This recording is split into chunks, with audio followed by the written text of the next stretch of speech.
Pancasila sebagai dasar negara dan panduan hidup bangsa Indonesia adalah fondasi yang menyatukan kita. Tapi, bagaimana penerapannya dalam kehidupan sehari-hari? Di tengah perubahan zaman yang semakin dinamis, nilai-nilai Pancasila tetap menjadi panduan hidup yang relevan, khususnya bagi generasi muda.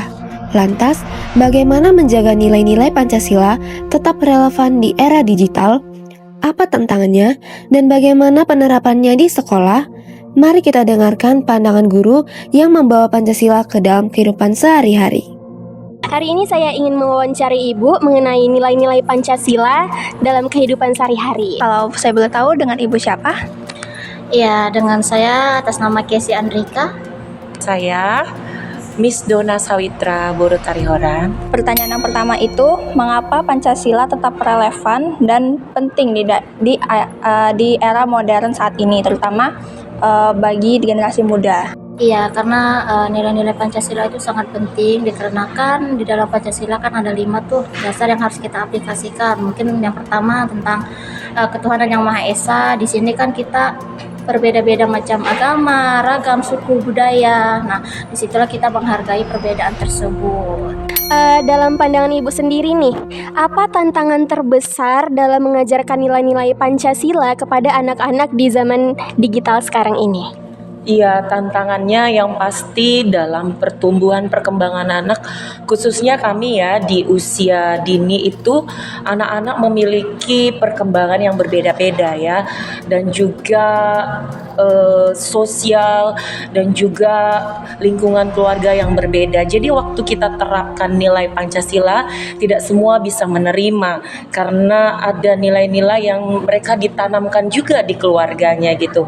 Dan secara spesifik saya ambil contoh di dalam nilai agama, contohnya ya di pasal yang pertama tentang ketuhanan itu kita ada doa bersama gitu ya, pastinya yang pimpin itu satu siswa untuk semua, baik yang Muslim, Buddha. Jadi itu kan akan anak-anak ini akan meniru gitu ya.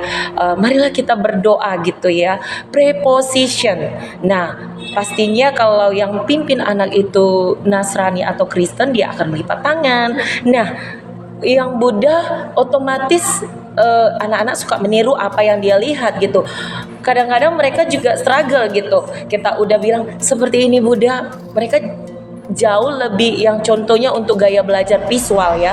Mereka lebih suka melihat gitu. Jadi kita struggle untuk gaya-gaya belajar gitu. Tapi tidak masalah gitu ya. Karena usia dini ini kita akan memberikan pengertian terus-menerus. Apa saja contoh nyata penerapan Pancasila yang pernah Ibu ajarkan atau difasilitasi di sekolah ini?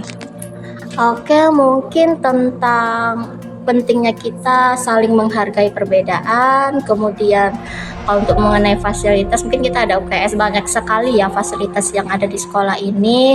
Nah, kita bisa memberitahu mereka apa fungsi-fungsinya.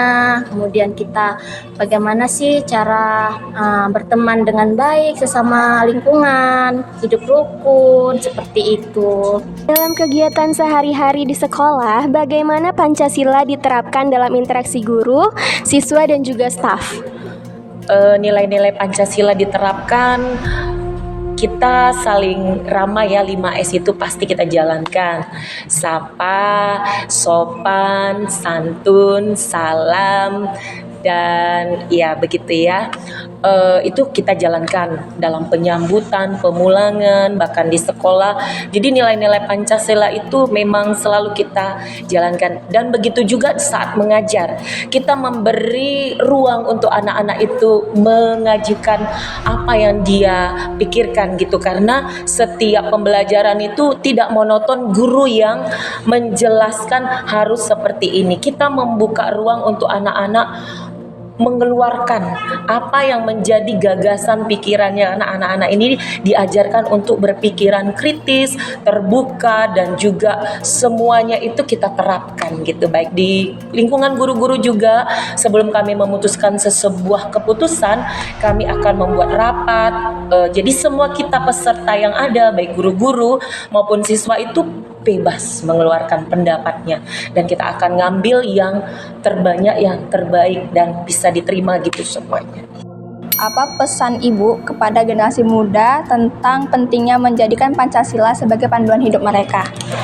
Iya, jadi nilai-nilai Pancasila itu sangat penting ya, yang mana kita harus menjadi masyarakat yang hidup rukun, ramah tamah, bersosialisasi. Nah, saya pikir kalau nggak ada nilai-nilai Pancasila, mungkin kita ibaratnya nggak ada tujuan ya, nggak ada arah gitu ya. Jadi kalau adanya Pancasila ini kita ya lebih terarah, kita lebih menghargai perbedaan, lebih mengetahui banyak kebudayaan tentang nilai-nilainya gitu. Halo generasi muda, bersama Miss Donna. Miss Donna mau sampaikan, mari kita tetap terapkan nilai-nilai Pancasila dalam kehidupan kita, baik dimanapun kita berada, di sekolah, di lingkungan, di keluarga. Karena nilai-nilai Pancasila ini sangat membuat kita menjadi manusia yang berkarakter, smart, dan juga yang pastinya berkualitas. Sukses untuk kita semua. Salam. Baik, terima kasih atas waktunya Ibu. Sehat dan sukses selalu ya Ibu. Sama, bye. Bye. Pancasila adalah milik kita bersama. Mari wujudkan nilai-nilainya dalam kehidupan sehari-hari demi Indonesia yang lebih baik.